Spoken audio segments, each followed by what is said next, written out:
Hello friends, welcome to nutcracker medical and today हम surgery के दो main topics cover करने वाले हैं which are cellulitis and Ludwig's angina.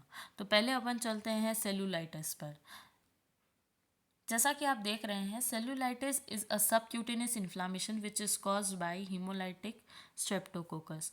ये क्या सिक्रीट करते हैं? Hyaluronidase and streptokinase.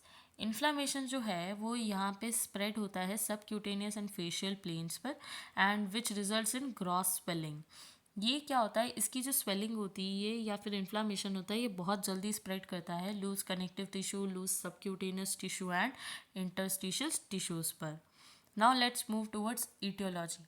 ईटियोलॉजी क्या कहती है कि ये जो है सेल्यूलाइटिस ये कॉमनली स्ट्रेप्टोकोकस पाइजेंस की वजह से कॉज होता है और gram positive organisms which are quite similar to them and they release streptokinase and hyaluronidase, जिसकी वजह से इन्फेक्शन स्प्रेड होता है। और अदर ग्राम नेगेटिव ऑर्गेनिजम्स भी हैं जो इसके अंदर इन्वॉल्व होते हैं, वो है Klebsiella, Pseudomonas and E coli. Infection जो है वो लोकलाइज्ड है और ये आगे जाके किस में फॉर्म हो जाता है? Pyogenic abscess, bacteraemia, septicaemia, pyaemia, local gangrene. अगर नेक्रोसिस हो जाए स्किन का, सबक्यूटेनियस का, टिश्यू का एक्सटेंसिव एरियाज पर, then it is known as necrotising fasciitis. Now we move towards precipitating factors. Precipitating factors मतलब ऐसे फैक्टर्स जो सेलुलाइटिस को बढ़ावा देंगे, which are diabetes and low resistance of an individual. Low resistance here means immunosuppressive या immunodeficient. Okay, now let's move towards the common side. सबसे ज़्यादा कहाँ देखा जाएगा? लोअर लिम्स में, फेस में एंड स्क्रॉटम में। क्लिनिकल फीचर्स में इन्फ्लामेशन है, इन्फ्लामेशन के 5 साइंस और उसके साथ में दूसरी चीज़ें भी दिखेगी। Fever, toxicity, toxicity tachycardia and hypotension के फॉर्म में दिखेगा। स्वेलिंग दिखेगी, डिफ्यूज होगी और स्प्रेडिंग होगी। उसके बाद पेन एंड टेंडरनेस दिखेगी। रेड शाइनी एरिया होगा और स्ट्रेच्ड वार्म स्किन होगी वहाँ की। सेल्यूलाइटिस जो है इसकी प्रोग्रेस बहुत ज़्यादा तेज़ होती है। किस किस के अंदर? डायबिटिक एंड इम्यूनोसप्रेस्ड इंडिविजुअल्स के अंदर।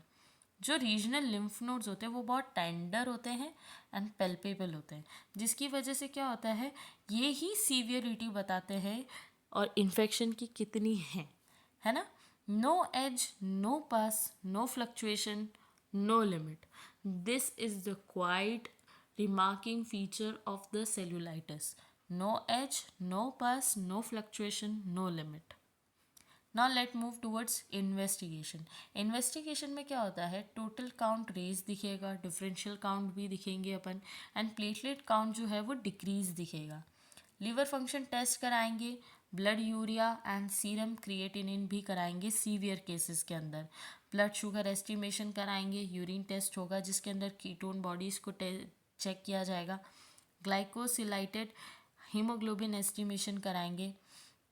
डीप वेन थ्रोम्बोसिस जो है वो कई बार सेलुलाइटिस जैसा ही दिखता है जब वो लोअर लिम्ब में मिलेगा, तो इसके लिए क्या कराते हैं? वीनस डॉपलर या फिर अल्ट्रासाउंड कराएंगे सॉफ्ट टिश्यू का। और सॉफ्ट टिश्यू कौन सा? लिम्ब का, है ना, विच जो पूरी सिचुएशन को क्लियर कर सकता है। Now let's move towards treatment. Treatment में क्या होता है? एलिवेशन देखा जाए। अब अगर लिम्ब के अंदर इडीमा आया है, अगर लोअर लिम्स या अपर लिम्स किसी में भी इडीमा देखा गया है, तो उसका क्या करेंगे? उस लिम्ब का एलिवेशन कर देंगे एंड उसकी वजह से क्या होगा? इडीमा रिड्यूस हो जाएगा और वहाँ की इंक्रीज सर्कुलेशन एंड बैंडेजिंग दिखाई देगी। एंटीबायोटिक्स में कौन सी दी जाएगी? Penicillin and cephalosporins. जो ड्रेसिंग है वो ग्लिसरीन ड्रेसिंग की जाएगी, जिसकी वजह से जो इडीमा है वो रिड्यूस होगा। यहाँ पे हाइग्रोस्कोपिक एक्शन दिखेंगे ग्लिसरीन मैग्नीशियम सल्फेट का ड्रेसिंग के टाइम। डायबिटीज़ जो है वो इंसुलिन से ट्रीट की जाएगी। कीटोसिस अगर पेशेंट में देखा गया है तो उसमें यूरिन कीटोन बॉडीज़ को चेक किया जाएगा और उसको बाद में इंट्रावीनस इंसुलिन से ट्रीट किया जाएगा। अगर पेशेंट को सेप्टिसीमिया है तो इस कंडीशन में पेशेंट को हायर एंटीबायोटिक्स दी जाएगी, क्रिटिकल केयर दिया जाएगा, फ्लूइड मैनेजमेंट किया जाएगा और यूरिन आउटपुट को मेंटेन किया जाएगा। कैथेटराइजेशन बहुत ज़्यादा ज़रूरी है बिकॉज इसमें रीनल फंक्शन टेस्ट किए जाएंगे, प्लेटलेट काउंट्स चेक किया जाएगा, लीवर फंक्शन टेस्ट होंगे, prothrombin time, serum electrolyte estimations भी किए जाएंगे. Now let's move towards complication.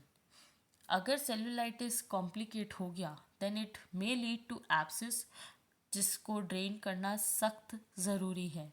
Necrotising fasciitis जैसा अपन ने थोड़ी देर पहले पढ़ा था, स्ट्रेप्टोकोकस पाइजेंस जो है उसमें अगर एक्सटेंसिव नेक्रोसिस हो जाए स्किन या सबक्यूटेनियस टिश्यू का तो वो नेक्रोटाइजिंग फेसाइटिस लीड करता है. अब इसे ठीक कैसे करेंगे, इसे ट्रीट कैसे करेंगे?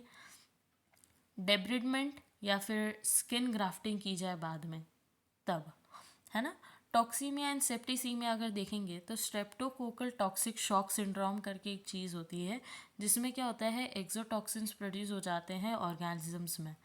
एंड सेलुलाइटिस जो है वो कीटो एसिडोसिस भी देखा जाएगा पेशेंट्स जिनके अंदर है ना डायबिटीज़ मेलाइटिस होगा उनमें. Okay, now Ludwig's angina. तो लुडविग्स एंजाइना में क्या होता है जब सेलुलाइटिस सब मेंटल एंड सब मैंडिबुलर रीजन में हो जिसकी वजह से इडीमा हो जाए माउथ का, inflammatory oedema that is known as Ludwig's angina. Virulent streptococcal organisms जो होते हैं वो रिस्पॉन्सिबल होते हैं सब मैंडिबुलर रीजन को इन्फेक्शन कॉज करने में बिकॉज यही उसको सराउंड करके रखते हैं. Anaerobes also play a quite major role in it, है ना. Factors which are very important in this whole Ludwig's angina are 6 C's. 6 C's. Okay?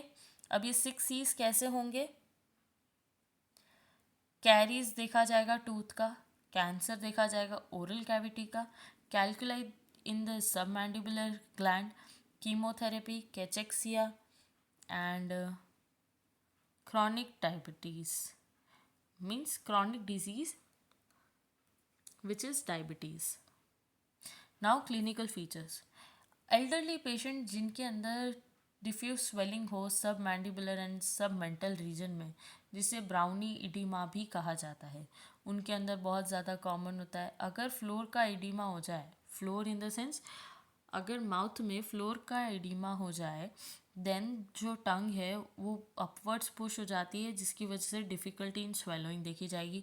High grade fever and with toxicity is also seen. Putrid halitosis is a characteristic condition of it. Now let's move towards treatment. Rest and hospitalisation, appropriate antibiotics, intravenous fluid दिया जाएगा जिससे dehydration को रोका जाए और सही किया जाए.